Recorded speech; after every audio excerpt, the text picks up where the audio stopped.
This YouTube channel does not promote any violent, harmful, or illegal activities. All content provided by this channel is meant for an educational purpose only.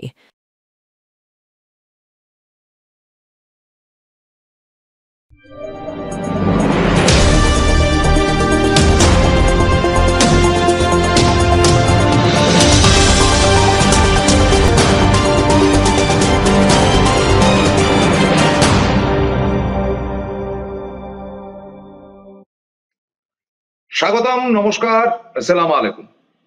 শুরু করছি আজকের বিশেষ প্রতিবেদন। আপনারা হেডটা দেখে তো বুঝতেই পাচ্ছেন। তার সঙ্গে আমার প্রিয় প্রবীরদা বসে রয়েছেন পিসিআর এ।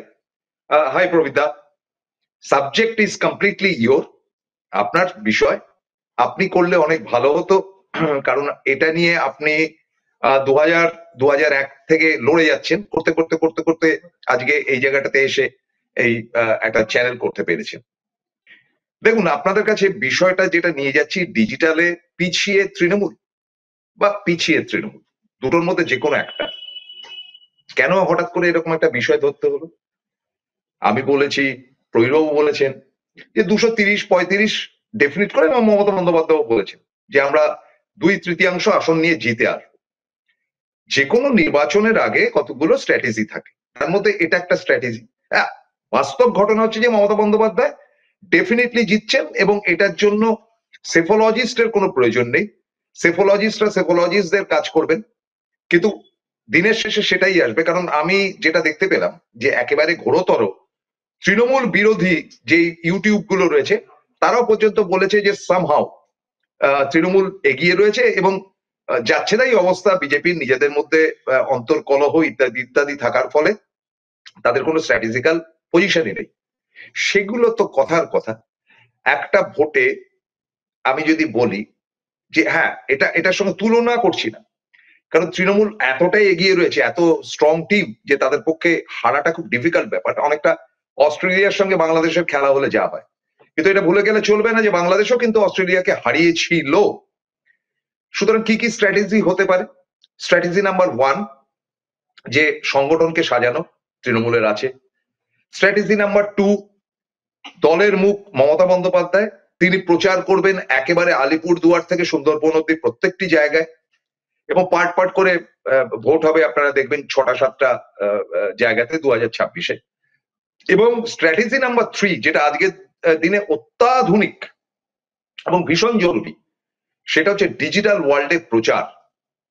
এটাকে অগ্রাহ্য করার কোনো উপায় নেই, কারণ 2021-এ মমতা বন্দ্যোপাধ্যায় দেখেছেন, 2016-তে দেখেছেন, 2021-এ দেখেছেন, এবং 2024-এ ভয়ঙ্কর ভাবে দেখেছেন যে প্রায় প্রত্যেকটি টিভি চ্যানেল তার বিরুদ্ধে, মানে তার পক্ষে বলার কেউ নেই। এবং সেই আক্ষেপটি তিনি ভোটে জেতার পর 2024-এ তার বাড়িতে যখন প্রেস মিট ডেকেছিলেন, সেখান থেকে তিনি বলেও ছিলেন। এখন ব্যাপার হলো যে তারপরও সুবিশাল জয়ের পর কি তাহলে গা এলিয়ে দেব? যদিও আইপ্যাক ইত্যাদির ব্যাপারে মমতা বন্দ্যোপাধ্যায় যে কথাটি বলেছেন, সেটাকেই ধরে নিচ্ছি যে আইপ্যাকের সেরকম কোনো ভূমিকা নেই। যদিও আমি জানি যে আইপ্যাকের ভূমিকা এখনো পর্যন্ত নেই, এই কথাটা গ্যারান্টি দিয়ে অন্তত আমার বলার অধিকার নেই, কারণ সেটা একান্তই তৃণমূল কংগ্রেসের নিজস্ব ব্যাপার, নিজের জায়গা। তাহলে এই অনুষ্ঠানটা নিয়ে হঠাৎ করে হাজির হওয়ার মানেটা কি? শুধু এইটুকু বলতে, সে তো প্রবীর বিশ্বাস বলেই দিয়েছে। প্রবীর বিশ্বাস কেন, আরো অনেকেই বলেছেন যে মমতা বন্দ্যোপাধ্যায় বিরাট ভোটে জিতবে। ভাই, কত হবে বলতে পারছি না, 230+। দেখুন, হিসাব নিকাশের জায়গা থেকে এরকম হিসাবটাই কিন্তু আমরা প্রত্যেকে একেবারে রং ট্রিটমেন্টে সাম্প্রতিক 3টে নির্বাচনে দেখেছি। খুব ভালো করে খেয়াল করে দেখুন। একটা হচ্ছে হরিয়ানার নির্বাচন, যেটাতে একবারে গ্যারেন্টি দিয়ে সকলেই বলেছিল যে এবার বিজেপি বিদায় নিচ্ছে। ফলাফল কি হলো? কংগ্রেস পরাজিত হলো, নিজেদের মধ্যে ভোট কাটাকাটির গল্প হলো, এবং ইউনিক ডিজিটাল ওয়ার্ল্ডে প্রচার করে আরএসএস এর পক্ষ থেকে ঘরে ঘরে পৌঁছে গেল। দেখুন, 2 ধরনের ভোটার আছে, একটা গ্রামীণ ভোটার, একটা শহুরে ভোটার। গ্রামীণ ভোটারদের কাছে হয়তো ডিজিটাল ওয়ার্ল্ডটা সেভাবে পৌঁছায় না, বা পৌঁছায়নি, বা তারা হয়তো অতটা দেখেনও না, কারণ এগুলো অনেক সময় হিন্দি ইংরেজিতে হয়ে থাকে। ফলে এত কচকচানির মধ্যে তারা যেতে পছন্দ করেন না, তারা ডিসাইড করে রাখে। যার জন্য দেখা যায় যে গ্রামের থেকে শহরে, শহর কেন্দ্রিক জায়গাগুলোতে বিজেপি অনেক অনেক বেশি ভোট পেয়েছে। হরিয়ানাতে টোটালটাই রয়েছে শহর, সেই শহরটার নাম হচ্ছে কি দিল্লি, যেটা আমাদের রাজধানী। মানে পাগলও বলেছিল যে এবার কেজরিওয়াল ফের একবার জিতে আসবেন, এখন 62টা সিট পাবেন না 60টা পাবেন না 55 গিয়ে আটকে যাবে, এরকম একটা জায়গা দাঁড়িয়েছিল। ইউনিক গেম খেললো কিন্তু বিজেপি, এত ইউনিক গেম তারা খেললো, এবং এমন ভাবে, কারণ দেখুন দিল্লিটা এই 70টা সিটের 70টা কেন্দ্রই কিন্তু শহরে, ও শহর বললে হবে না, রাজধানীর শহর। ফলে সেখানে ম্যাক্সিমাম লোকের হাতে ডিজিটাল মোবাইল রয়েছে, তারা খুঁজে খুঁজে দেখছেন, এবং তাদের কাছে এই স্ট্র্যাটেজিটা কিন্তু আরএসএসও জানতো। একবারও তারা হিন্দুত্ববাদের কচকচারি করেনি, খালি কুম্ভ মেলাটাকে একটু জুড়ে দিয়েছিলেন। এবং কুম্ভ মেলার মৃত্যুর পর দিল্লির ভোট হয়েছিল, প্রথম মৃত্যুটার পর, তাতে খুব যে ভোট কমেছে এমন নয়। এবং সবশেষ ব্যাপারটা হচ্ছে যে হিন্দুত্ববাদটাকে বাদ দিয়ে আরএসএস এত বিউটিফুল গেম খেলেছে যে সেখানে জিতে এসছে। বৃহস্পতিবার দিন সেখানে, মানে আগামী কাল সেখানে এক মহিলা মুখ্যমন্ত্রী হতে চলেছে, মুখ্যমন্ত্রী থাকবেন, কারণ দিল্লির একটা স্ট্র্যাটেজিক্যাল ব্যাটার। মাঝখানে কিছুদিন ডেফিনেট করে কেজরিওয়াল ছিল। কি বলবেন তাহলে, যে কেজরিওয়াল তো জিতেই ছিল, তাকে জেলে পোড়া হয়েছিল, তার বিরুদ্ধে হাজার গন্ডা অভিযোগ থাকলেও মানুষের সেন্টিমেন্ট পেয়েছিল। ডিজিটাল ওয়ার্ল্ডে খেললো কি করে? বিজেপির সেই ডিজিটাল ওয়ার্ল্ডের ম্যাটার গুলো আমরা দেখেছিলাম, মাত্র 2-3টি ব্যাপার করেছিল, তার মধ্যে একটি ব্যাপার মারাত্মক হয়েছিল, যে হি ইজ এ থিপ, এ চোর। কেজরিওয়াল আলি গলি মে শোর হ্যায়, কেজরিওয়াল আপ চোর হ্যায়। একটা কমন ব্যাপার গিয়েছিল লোকের বাড়িতে বাড়িতে, যে আপনারা দিল্লির অধিবাসী, রাজধানীর অধিবাসী, আপনারা তো দ্য বেস্ট ভোটার। अली गली में शोर है, কেজরিওয়াল और आप চোর হ্যায়। মানে দুজনকে চোর বানানো হয়েছিল। ফলের ফলটা দেখলে নিঃশেষিত হয়ে 22টা সিট পেয়েছে 70টা সিটের মধ্যে, অর্ধেকও না, মানে অর্ধেকের মানে 30টাও না। ফলে ডিজিটাল ওয়ার্ল্ডের কিন্তু একটা মস্ত বড় ভূমিকা ছিল। এবং আপনাদেরকে বলি যে মহারাষ্ট্রের মতন একটি শিক্ষিত জায়গা, শিক্ষিত স্টেট বলা হয় মহারাষ্ট্রে এমন বহু জায়গা রয়েছে, সে একবার জলগাঁও থেকে আপনি যদি শুরু করেন, নাসিক হয়ে আপনি মুম্বাই, এদিকে পুনে, এদিকে নাগপুর, শিক্ষিত মহল, বিভিন্ন ইন্ডাস্ট্রি যেমন রয়েছে, বিভিন্ন ইনস্টিটিউট তেমন রয়েছে। সুতরাং সেখানে একটা চাঙ্ক ভোট রয়েছে কিন্তু শিক্ষিত মানুষদের কাছে। সেখানে শুধু বার্তা পাঠানো হয়েছে যে নট টু ওরি, তোমাদের জন্য চাকরি প্রস্তুত করছি, নিশ্চিন্তে থাকো, শহর মুম্বাইতে তোমরা চাকরি পাবে বা পুনেতে চাকরি পাবে, ইত্যাদি ইত্যাদি। এবং ওই লাডলি বাহেনা নাকি একটা বেশ ছেড়ে দেওয়া হয়েছিল। তার মানেটা গিয়ে দাঁড়ালোটা কি, যে ডিজিটালি অনেকটা এগিয়ে। এবং যে কোনো খেলার ক্ষেত্রে, ধরুন এবার অস্ট্রেলিয়া আর ইংল্যান্ড, এই ইন্ডিয়ার খেলা যেটা ফাইনাল হলো গত ওয়ার্ল্ড কাপে, তাদের সবাই ধরে নিয়েছিল যে ভারত চ্যাম্পিয়ন হচ্ছে। মানে পাড়ায় পাড়ায় মানে বড় স্ক্রিন টাঙিয়ে, লম্বা স্ক্রিন টানিয়ে, মিউজিক বাজিয়ে সকালবেলা থেকে হই হট্টগোল, আজকে ভারত জিতছে। এবং সবাই বলেছে আগে যদি ব্যাট পায়, ভারত পেল প্রথমে ব্যাট, এবং ভারত পরাজিত হলো একেবারে নিঃশব্দে। ওভার কনফিডেন্সটা কিন্তু ভালো নয় কোনো ক্ষেত্রেই। মমতা বন্দ্যোপাধ্যায় এটা বিশ্বাস করে ডেফিনিট করে। তো কাজেই তাহলে প্রচারটা হবে কিভাবে, ডিজিটালি জায়গাটাতে কোথায় দাঁড়িয়ে রয়েছে, পার্ট টু পার্ট আপনাদের কাছে আসছি। দেখুন, প্রথমে যে আসছি সিপিএম এর ব্যাপারে। সিপিএম শূন্য, আগামী নির্বাচনে একটি আসনও পাওয়ার সম্ভাবনা আছে বলে তো আমি মনে করি না, আবারও শূন্যের দিকে যাচ্ছে। শূন্য মানে তলিয়ে গেছে, শেষ হয়ে যাচ্ছে। কিন্তু এই সিপিএম এর একটা number of students and people আছে যারা পার্টি অন্তঃপ্রাণ, তাদেরকে টাকাও দেওয়া হয় না, তারা পার্টির জন্য জান লড়িয়ে দিতে পারে। তারা বসে বসে ডিজিটাল ওয়ার্ল্ডে আদ্যশ্রাদ্ধ করছে। এবং আপনারা দেখলেন, যেটা আপনাদের নিশ্চয়ই মনে আছে, যে আরজিকর কাণ্ডটি কিসে হয়েছিল, এত বড় একটা আন্দোলন ডিজিটাল ওয়ার্ল্ডে। ফেসবুকে একটি মেয়ে ছেড়েছিল যে এই মৃত্যুর জন্য আসুন আমরা হাজির হই, তাতে করে সেটা ছড়িয়ে ছড়িয়ে ছড়িয়ে ছড়িয়ে সুবিশাল আন্দোলনে পরিণত হয়েছিল। কিন্তু অবশেষে মানুষ বুঝতে পেরেছিল যে এটা পলিটিসাইজ হয়ে যাচ্ছে এবং রাজনৈতিক দলের কাছে আমরা ঢুকে যাচ্ছি, কাজেই তারা পিছিয়ে এসেছিল। এ কারণে আপনি যদি বলেন যে সিপিএম ওয়ার্স্ট, ডেফিনেটলি সিপিএম নিজেদের জন্য কিচ্ছু করতে পারবে না, কিন্তু তারা যে গেমটা খেলবে জন্য তারা প্রস্তুত হয়ে রয়েছে। আজকেও সকালবেলা আমি ডিজিটাল আনন্দবাজারে পড়ছিলাম যে সেলিম তৎপরতা নিচ্ছে যে তাদের আগামী দিনের বৈঠকে কি কি বলবেন না বলবেন। খুব শোচনীয় অবস্থা, কিন্তু তারা ডিজিটালি স্ট্রং থাকবে এবং তাদের একটাই টার্গেট থাকবে এবার ভোটে, যে আমরা তো শূন্য, আর কত খারাপ হবে যদি বিজেপিকে কোনোভাবে আনা যায়, let us have a try. কারণ আমাদের রাজ্যে, খুব ভালো করে শুনুন প্রত্যেক বন্ধুকে আমি বলছি, আমাদের রাজ্যে 32% মুসলিম রয়েছে।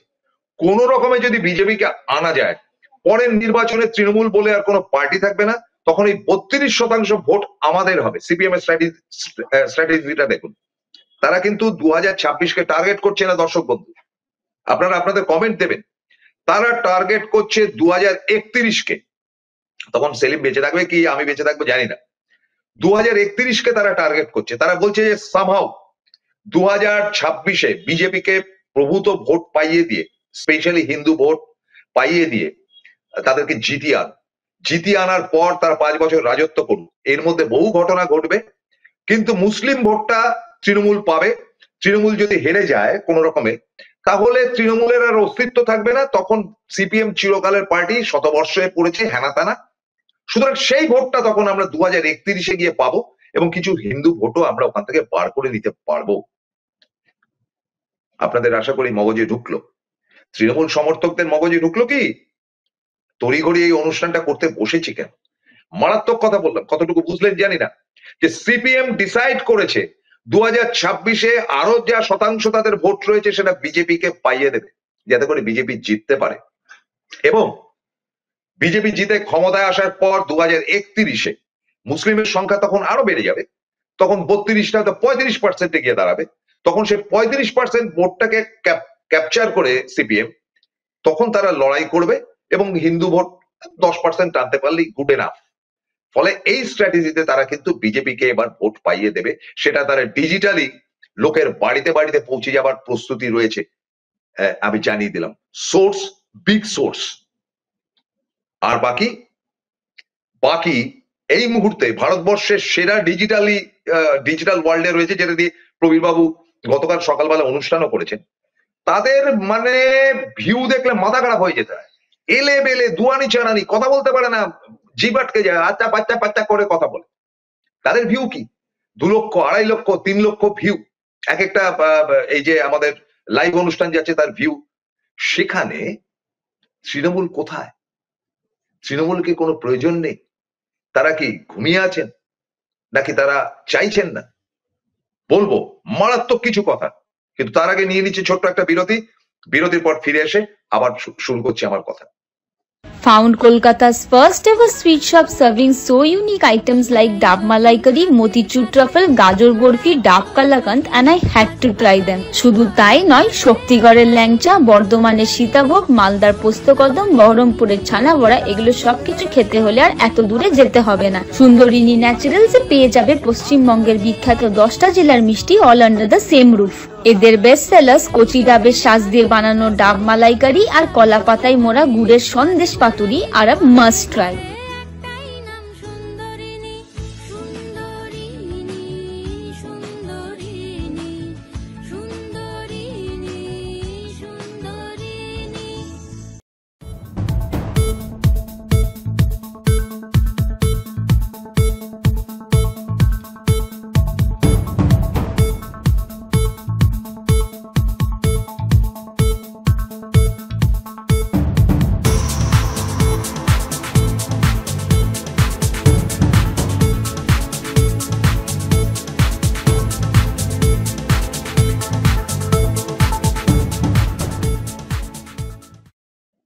ফিরে এলাম বিরতির পর।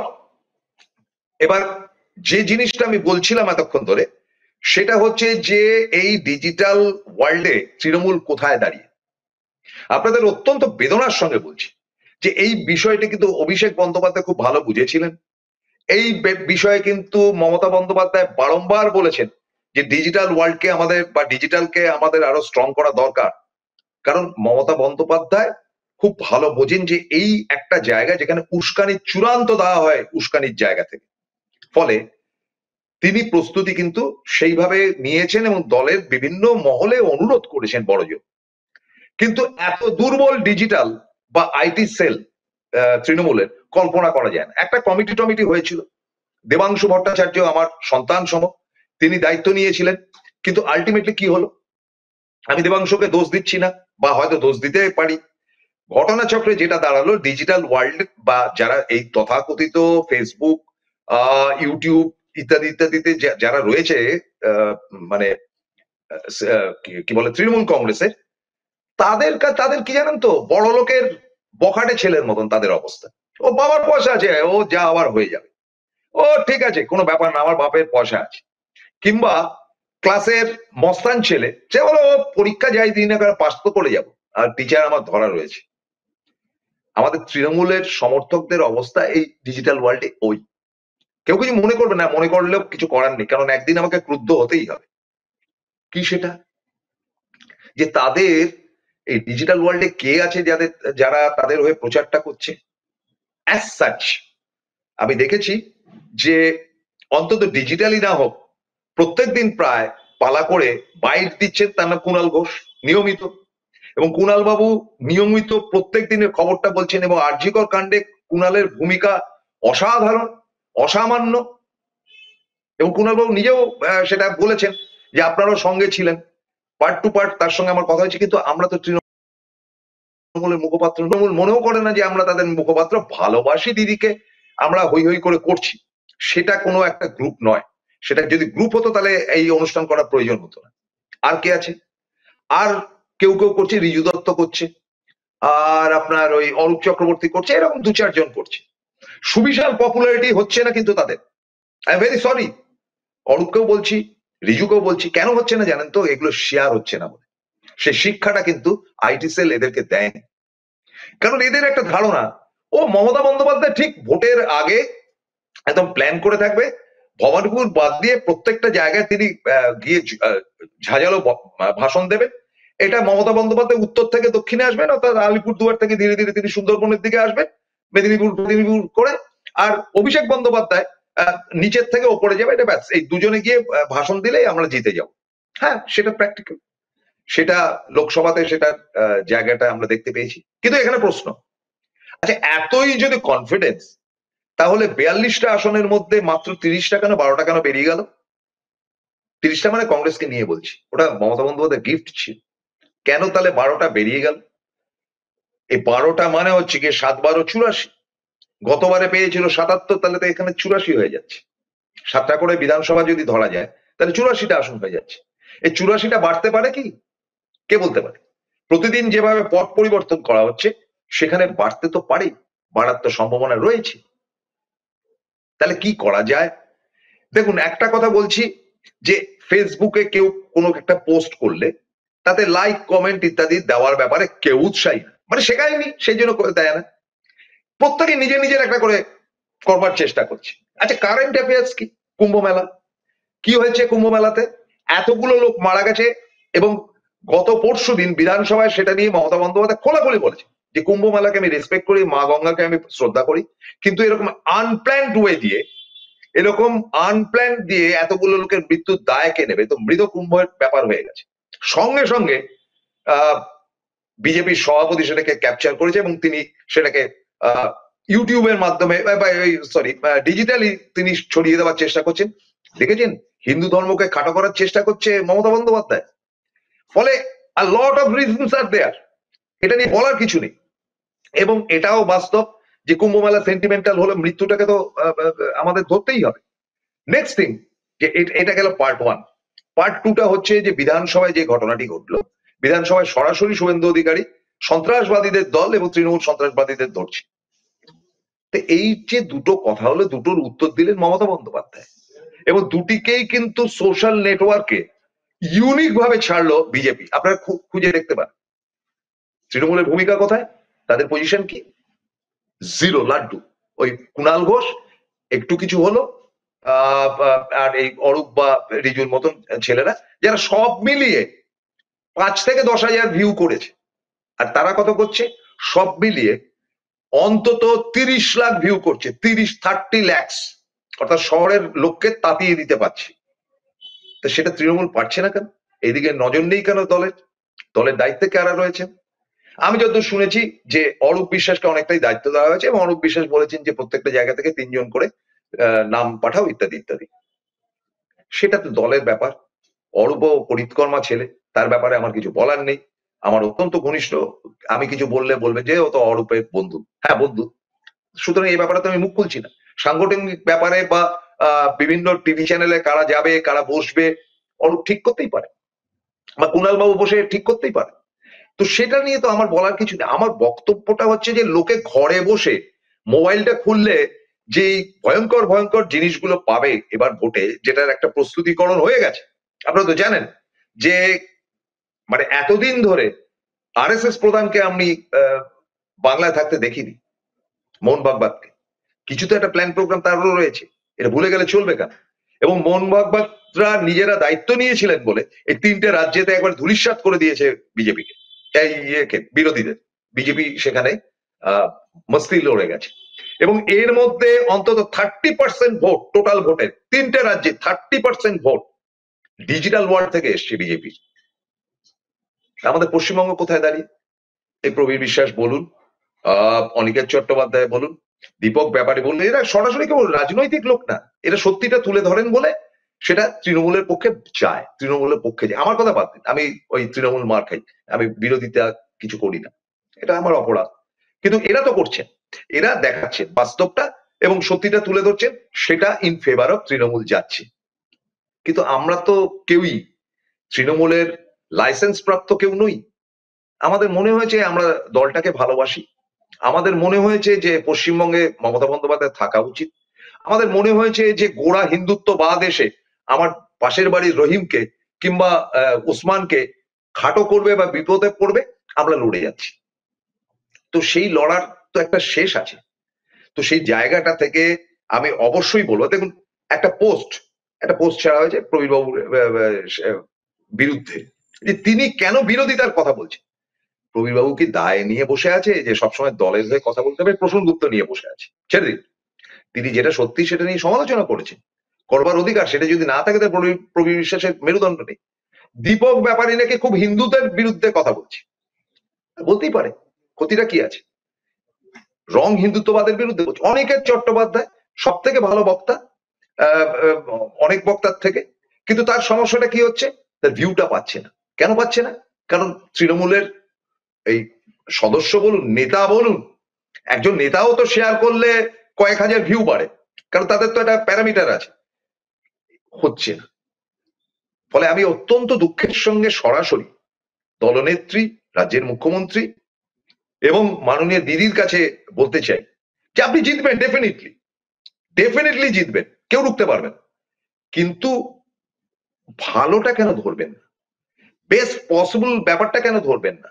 এদেরকে কেন সেইভাবে আপার হ্যান্ড দেওয়া হচ্ছে না যারা করছে কাজটা? কারণ যে কমিটি আপনার রয়েছে বা যারা দেখছে ফেকছে, তার দ্বারা কিছু হবে না, কারণ তারা কেউ দেখে না, তাদের এত ধৈর্য নেই। এবং আমি দেখেছি কমিটির মধ্যে বহু লোক রয়েছে যারা বউকে নিয়ে বেড়াতে যাচ্ছে সেই ছবি দিচ্ছে, দলের হয়ে কিছু দিচ্ছে না। কিন্তু দলের হয়ে দেওয়ার দায়িত্ব মমতা দি এদের নেই। এরা আপনাকে ভোট দেবে, এর পরিবার সবাই ভোট দেবে, কিন্তু দলের হয়ে প্রচারের মধ্যে নেই, বলবে সব প্রচার করছে। কি প্রচার করছে? একজন মমতা বন্দ্যোপাধ্যায় 4টে ছবি মেরে বললো আজকে দিদি বিধানসভায় বলেছে, পরে দেখি সেরকম 200টা বেরিয়েছে। কাজের কাজটা কি হয়েছে? কেউ 20টা লাইক পেয়েছে, কেউ 22টা লাইক পেয়েছে, কেউ 100টা লাইক পেয়েছে, কেউ 150টা লাইক পেয়েছে, ব্যাস। আরে কারা লাইকটা দিচ্ছে? সব তৃণমূলের লোকেরাই দিচ্ছে, ওভাবে হয় নাকি? কিন্তু আমাদের এই ডিজিটাল ওয়ার্ল্ড, এই ডিজিটাল ওয়ার্ল্ড দেখবেন খুলে, ঠিক গালাগাল দিয়ে ভূত ভাগিয়ে দিচ্ছে, আমাকে গালাগাল দেয়, তার মানে আমার বিরোধীরা দেখছে। আমি তো অ্যাপ্রিসিয়েট করছি বিজেপিকে, আমি অ্যাপ্রিসিয়েট করছি সিপিএম কে, তারা অনেক এগিয়ে, ভোটে জিততে পারবে, কিন্তু প্রচারে অনেক এগিয়ে। তবে কি জানেন তো, কনফিডেন্স ওভার কনফিডেন্স মানুষকে অনেক সময় বিপদে ফেলে। আমার বাড়ি জায়গাতে দাসখত্ব লেখা নেই, বয়স হয়ে গেছে, একটা সময় আমিও ঝিমিয়ে যাব। কাজেই অনুরোধ করি দলের প্রশাসনকে, মানে প্রশাসনিক স্তরে যারা রয়েছেন, অরূপ বিশ্বাস রয়েছেন, মমতা বন্দ্যোপাধ্যায়ের অধীনে থাকা আরো যারা যারা রয়েছেন, তাদের কাছে বলি ডিজিটাল ওয়ার্ল্ডটাকে বাঁচাবার চেষ্টা করুন। আমরা মরতে বসেছি, কারণ আমাদের পয়সার শ্রাদ্ধ হচ্ছে, আমরা পয়সা চাই না, উই নিড নো মানি, কিন্তু যেটা বলছি সেটা বাংলার স্বার্থে বলছি, জনগণের স্বার্থে বলছি, ধর্ম নিরপেক্ষ হয়ে বলছি, আমাদের পাশে দাঁড়ান। আমি নেত্রীকে বলছি, এবার বাকি তার মাথা ব্যথা। শেষ করছি, ভালো থাকবেন, নমস্কার, আদাব।